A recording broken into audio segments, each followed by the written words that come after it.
I rise to make my contributions to this 2024 budget.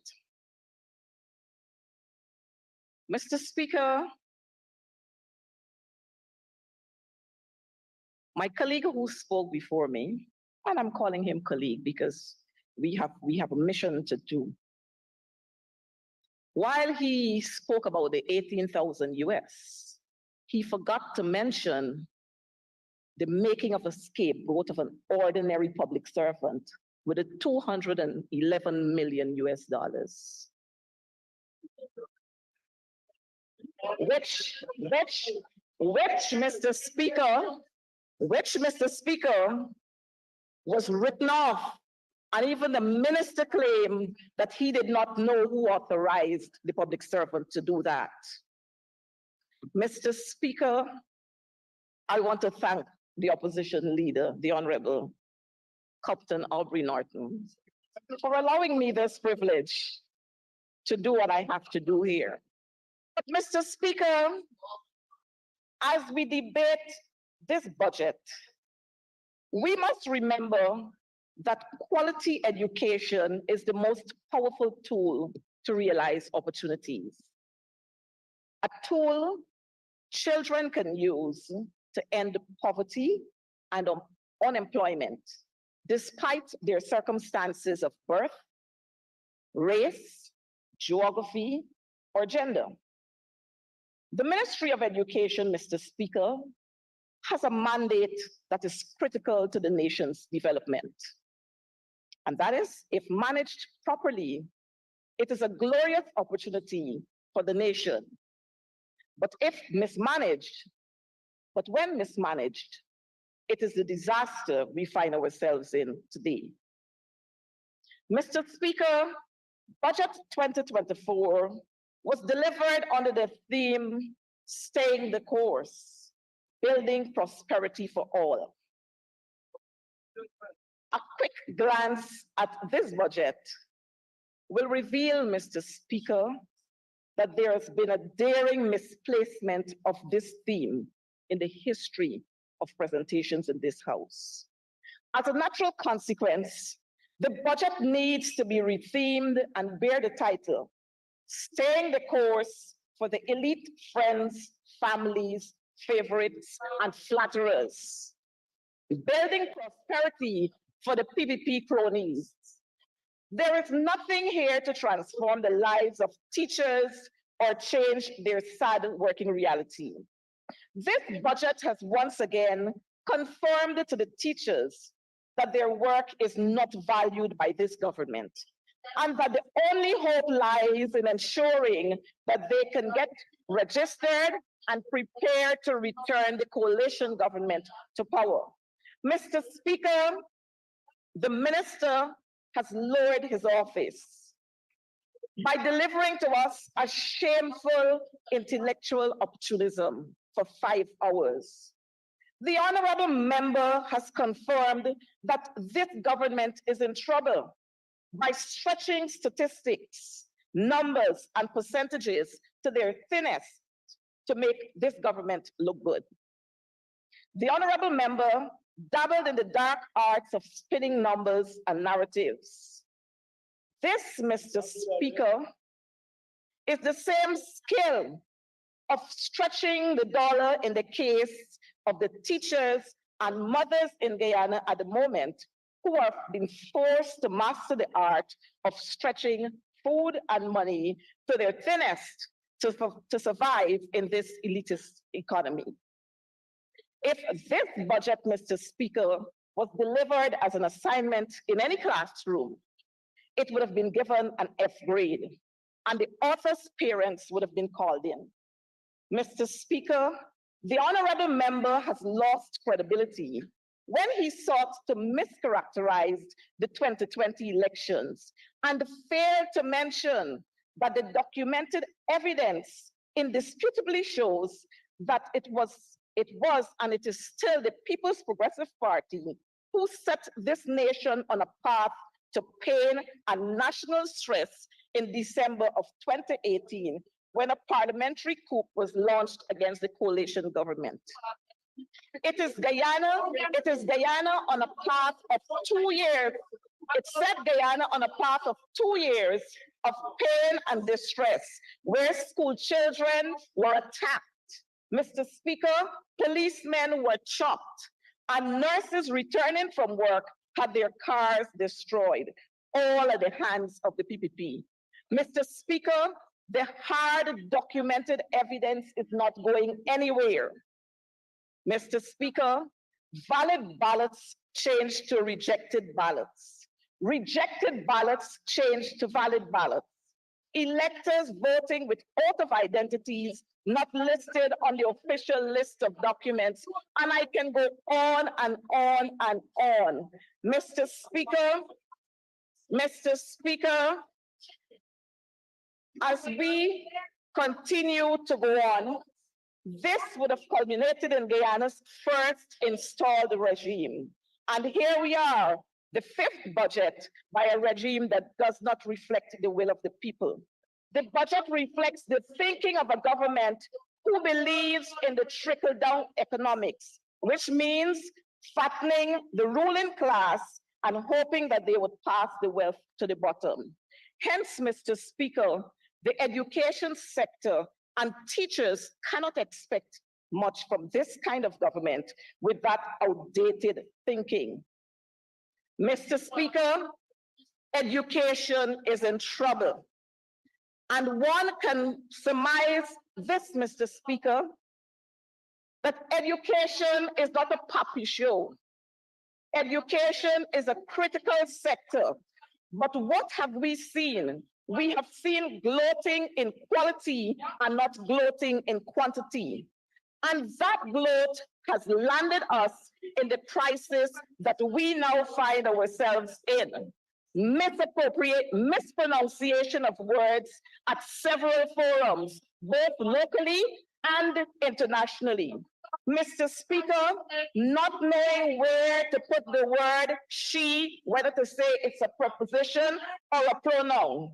The many fights among students, Mr. Speaker, education is in trouble.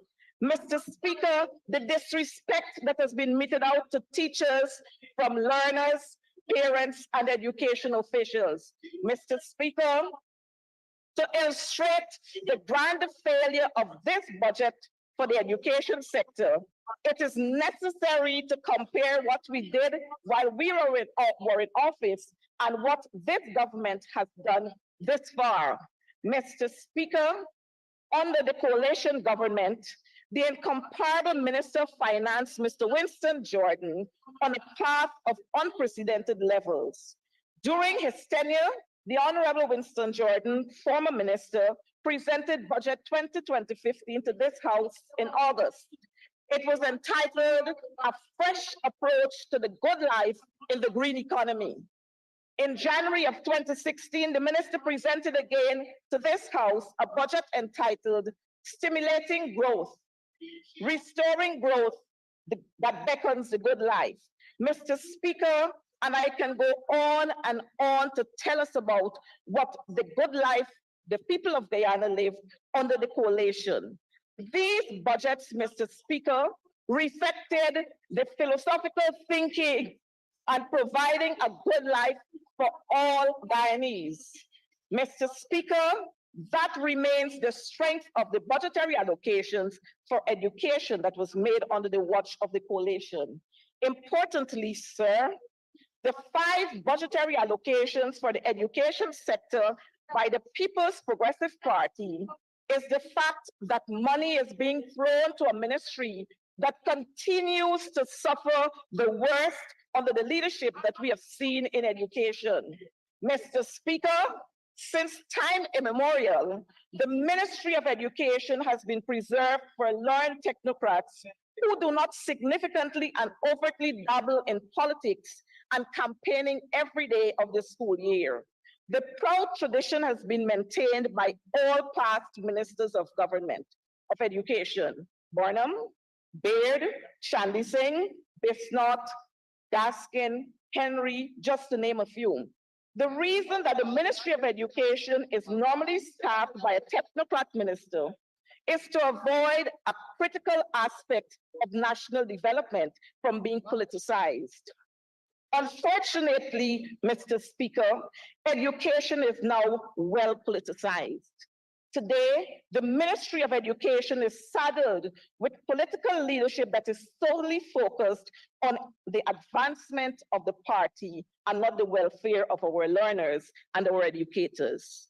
Mr. Speaker, educational leadership is a collaborative process that brings together the skills and abilities of teachers, parents, the learners, their communities, and by extension, the government, thus ensuring that change is guaranteed by improved performance.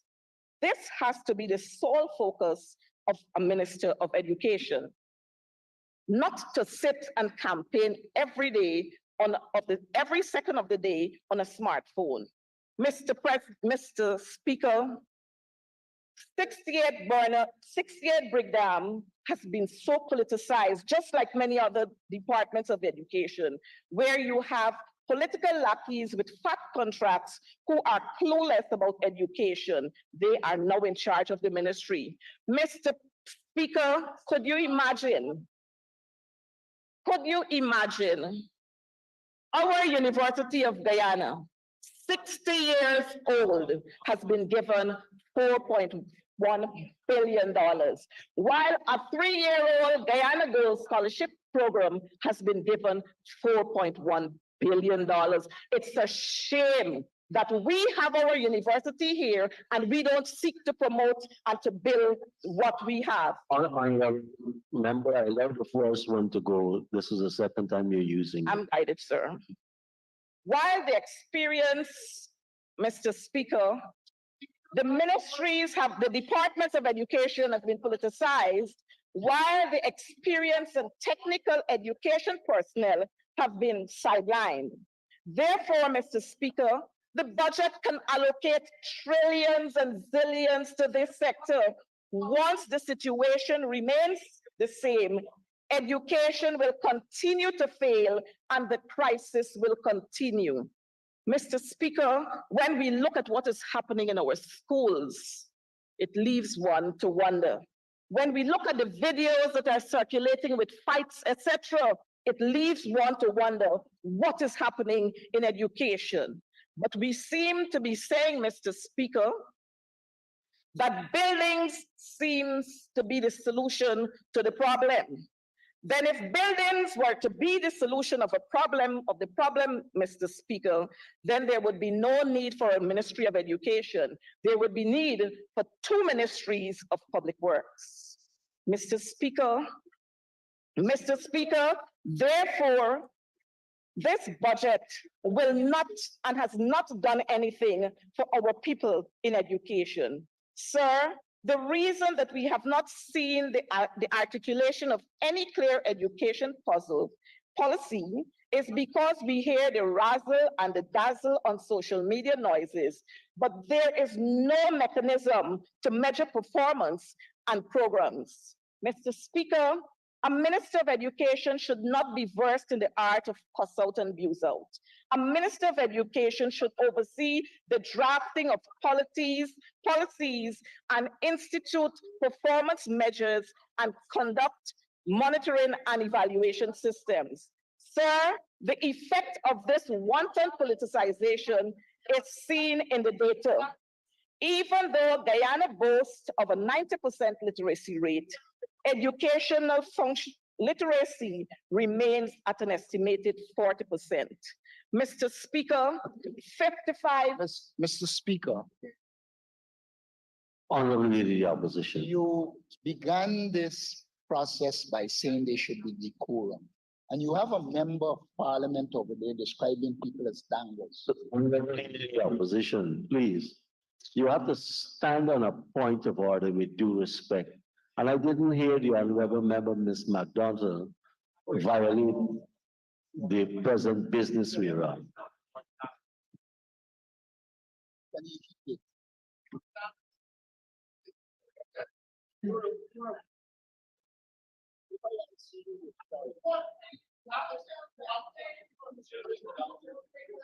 Children, don't follow that thing. All right, you have protection, which you get back your time. Thank you, sir. Mr. Speaker, just to remind the honorable member on the other side that with the honorable McDonald, I'm an adult, and we usually have consented arrangements, unlike the Julius arrangement. But Mr. Speaker, 55% of our students at the secondary level are failing English A. Mr. Speaker, 37 students are failing mathematics at the grade 4, are passing mathematics at the grade 4 level, 37%, while 63 of them are failing mathematics. This data is dismal. And despite the razzle and dazzle of a few high achievers and cutting the ribbons for brand new buildings, education still remains in crisis. This is the result of sheer politicization and incompetence.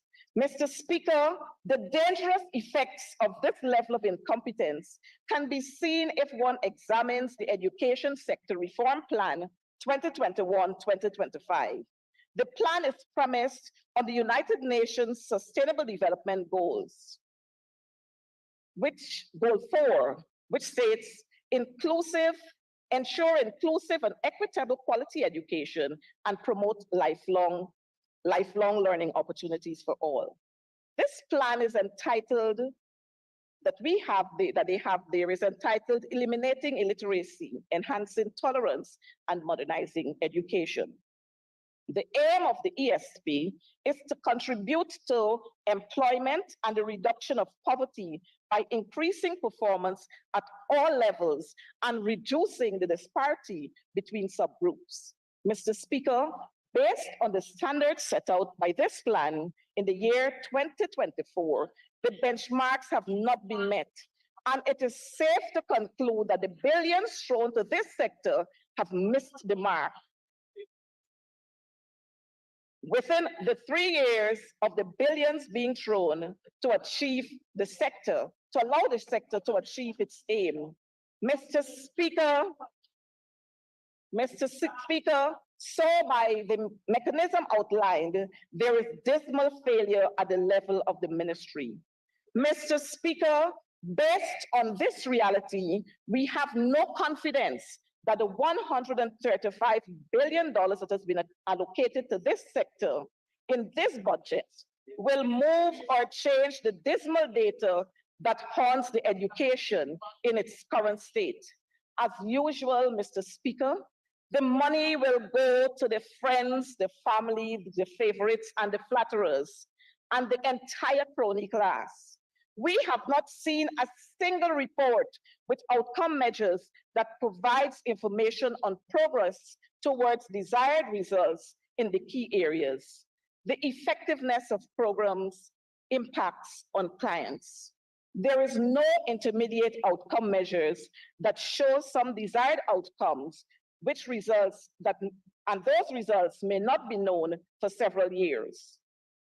This only happens when a ministry is run by a person who is politically driven. Mr. Speaker, we must follow international best practices and standards and place a competent person with experience at the classroom or elsewhere at this ministry before it's too late. Unless this happens, Mr. Speaker, the budget allocations for this sector are an exercise at throwing monies at incompetence. Mr. Speaker, the aforementioned politicization of the ministry has led to false narratives being peddled at the level of the minister. Chief among the false narratives is the suggestion that the APNU AFC did not start or complete a single secondary school. Sir, let me say from the onset that one of the reasons the ministry is busy building secondary schools or constructing secondary schools is due to the fact that since the PPP were installed in August of 2020, there has been the mysterious burning of secondary schools. There is a school of thought that the cronies must be constantly fed, and as the pie is divided up amongst friends, families, cronies, and flatterers, there will be none left, and attention is now turned for an opportunity to create another hustle. Sir, this never occurred under the coalition government. So there was no need to constantly construct secondary schools. Mr. Speaker, what we did during our tenure in office is there for all and sundry to see. Let's not forget the Cato secondary fiasco. As early as 2016, works started on many primary schools and nursery schools across Region 2. These projects have been estimated within the millions. Mr. Speaker, undertaking the executions of these policies would have improved the educational facilities and the lives of students and teachers in the Pomeroon Supernam region. Mr. Speaker, there were extensions at many schools, and these are all there for us to see. Further, Mr. Speaker, there was a $1.9 million that was invested in schools construction and repairs. This was the mess that the APNU AFC had to clean up when we took office in 2015. There was the rehabilitation of the living quarters in many areas. Teachers were able to live comfortable. Students were able to live comfortable in their dorms, and parents were happy that their children were safe. Under the coalition government, Mr. Speaker, without the benefit of oil money, there was the construction and the rehabilitation of schools, I must say, everywhere. There was no mysterious burnings under our watch. So there, again, was no need to build schools at that time. But under the watch of this minister, there have been the most fires in the history of Guyana and the region. Mr. Speaker, the minister seems to believe that the building of schools or the construction of schools is the solution to all of the crises that we are facing. It therefore means, Mr. Speaker, that the issues that we face in education, they must be addressed. When we look at the need for improved quality education, no attention is being paid there. Mr. Speaker, providing teachers with a livable wage, no attention is being paid there. Mr. Speaker, providing the resources and the environment that is conducive to teachers teaching and the children learning. And if we want to be factual, let's look at the St. Gabriel's Nursery School, where up to a day like today, the flooring is still sandy and dusty. And you know what they did? They took vinylin to cover that. Cheap labor, but big contracts. Mr. Speaker, we fail when we want to duck our heads in the sand and pretend that these aren't happening. Mr. Speaker, under the watch of the minister, there has been again, let's go to the Madia fire. Sir, chief among those fires, sir, among those was the saddest event in the country's modern history. The gross incompetence at the ministry, which we constantly refer to, would have cost this nation the loss of 20 beautiful indigenous children, the lives of 20 beautiful indigenous children in Region 8. This man-made disaster, Mr. Speaker, in normal society would have resulted in wanton resignations and firings, but not under the watch of the People's Progressive Party. Instead, what we have is the usual denials and attempts to escape responsibility by the Ministry of Education and the minister, while scapegoating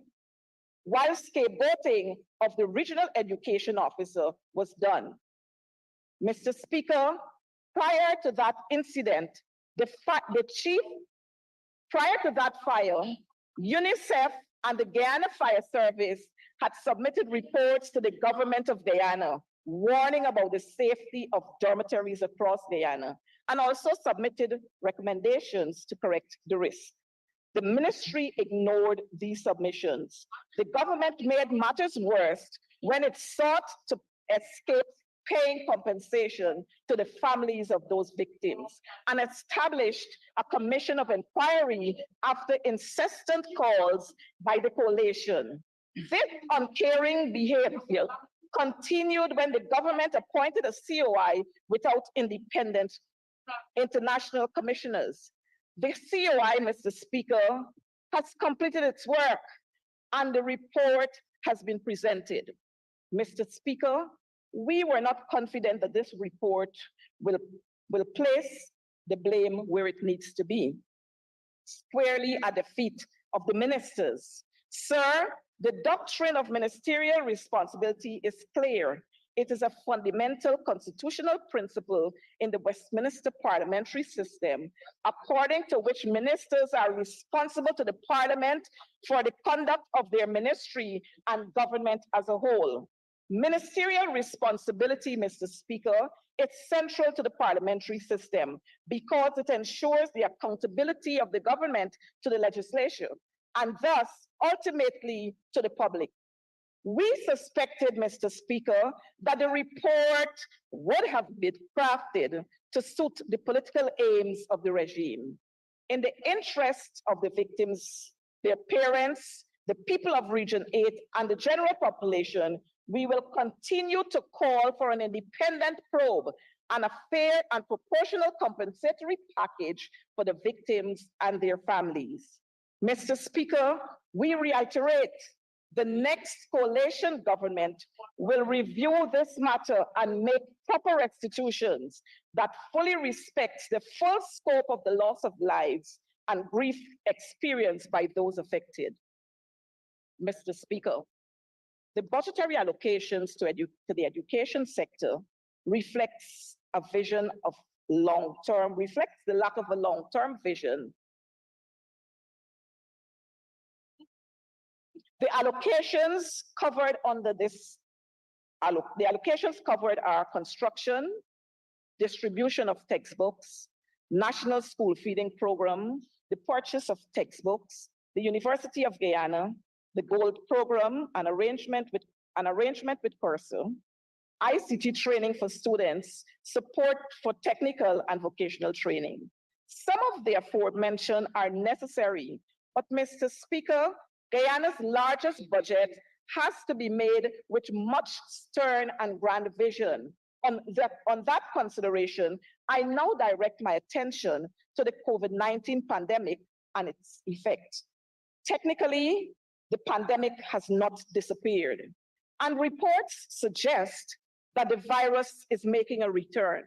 Sir, if one examines the National Consultation final report, you would appreciate concerns that this budget does not include a clear program that considers the fallout of the pandemic. Yeah. The report noted that Guyana risks losing between 0.9 and 1.1 learning adjusted years of school per student on an average, due to the elevated dropout rate and learning loss.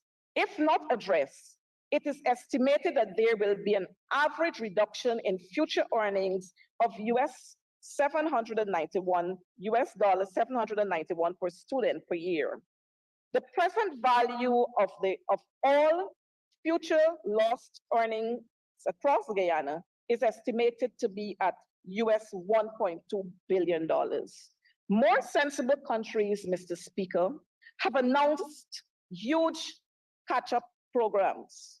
Chile has detailed a 4-year plan to catch up learning losses from COVID, not Guyana. Currently, there is no budgeted national catch-up plan. This concerning data behoves any planners of the country's fiscal direction to include plans to address the effects of the pandemic and place the nation on a path to cushion the next disaster. Insofar as this budget, it doesn't cater for that, and it has dismally failed. Sir, according to companies overseas, Guyana's had an internet penetration rate of 37.33% in 2017. What that means was that less than 40% of Guyana's population then had access to and were using the internet.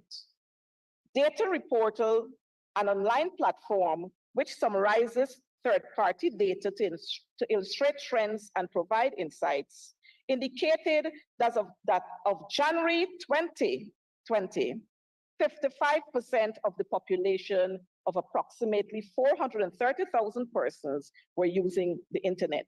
Comparatively, the Caribbean region has a 60% rate internet penetration, while South America has a 72% rate. One of the main issues encountered during the pandemic was the problem of the access to the internet. Where is the allocation, Mr. Speaker, in the largest budget to address this problem in the event that we are forced to take education fully online again? Sir. Honorable member, we will need to give you an extension to conclude. Thank you, Comrade Speaker. I do move that the honorable member be given 5 minutes to conclude her presentation. Thank you, honorable member. 5 minutes to conclude. Sir, long-term and strategic planning requires a greater vision. UNESCO submitted that there is no doubt that ICT can impact learning in a significant way, but that must also be cautioned in a significant way, but also caution that teachers must be computer literate. This budget should have included a program for teachers to address the use of technology for teaching purposes in every sphere of this country. In the context of the oil and gas revenue, ICT can play a significant role in the delivery of education. But Mr. Speaker, the teachers must be crucially a part and equally involved in this process. Mr. Speaker, the literature notes that ICT can result in positive transformation for the delivery of education, but it has to be buttressed by teachers who are computer literate, not some, but all teachers. But the sad reality is that once you have a minister who is focused solely on scoring political points, these things will not be considered. Mr. Speaker, the University of Guyana is under attack. If there was any question about this budget and the Vice President has removed all doubts from our minds. There is no other assessment to make. Mr. Speaker, again, imagine our university, and I must repeat, imagine our university, 60 years old, is allotted $4.1 billion, while a 3-year-old is allotted $4 billion. What a travesty and unpatriotic move by the caring government, the PPP. Mr. Speaker, the PPP doesn't want the University of Guyana to grow because they are fearful that it poses a threat to their controlled freakism. Over the years, the university has emerged as an important institution that indirectly checks the government and its excesses. The physical attendances lead to the congregation, Mr. Speaker, of students in societies. They discuss the word, and invariably, students leave the university conscious and more educated. Added to this, Mr. Speaker, they sit in classroom with lecturers who teach them how to think critically. This is the fear of the People's Progressive Party. that they cannot control the university, and what they cannot control, they do not fund. This is the same fiscal treatment that the Georgetown municipality receives. It is the same treatment, Mr. Speaker, that the Critchlow Labor College receives. It is the same treatment, Mr. Speaker, that IPADG receives. And then we want to talk about a caring government. Well, somebody is hiding somewhere because they don't understand the meaning of caring.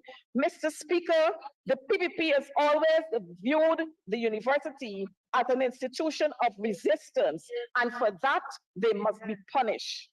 And this budget, Mr. Speaker, this laid bare in the presentation of Budget 2024 with the $4 billion allocation to the newfound Guyana Online Academy of Learning.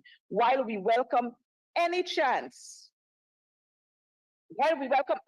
for Guyanese to be qualified and to add to their resume, we must remain concerned over this approach. The government, Mr. Speaker, has pushed to online education. The government's push to online education should be coupled with the development of the university.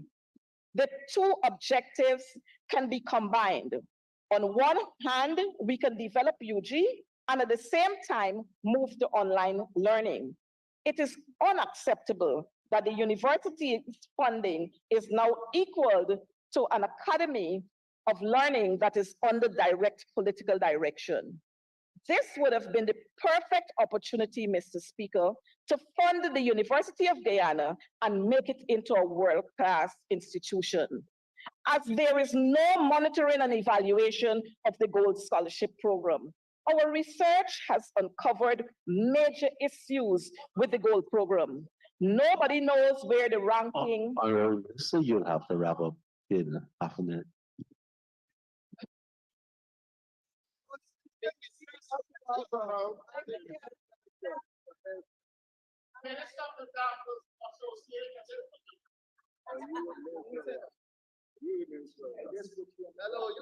Mr. Speaker, why would the government throw $4 billion to a program without a report that answers the concerns of our students? Mr. Speaker, Budget 2024 is funneled and fixed between the Treasury and the pockets of friends, families, cronies, and flatterers of the People's Progressive Party to allow the oil money to flow into a small circle without a single drop of the oil money escaping to reach the people at the bottom of the society. In its current state, Mr. Speaker, I cannot support this budget. Thank you very much, Honorable Member.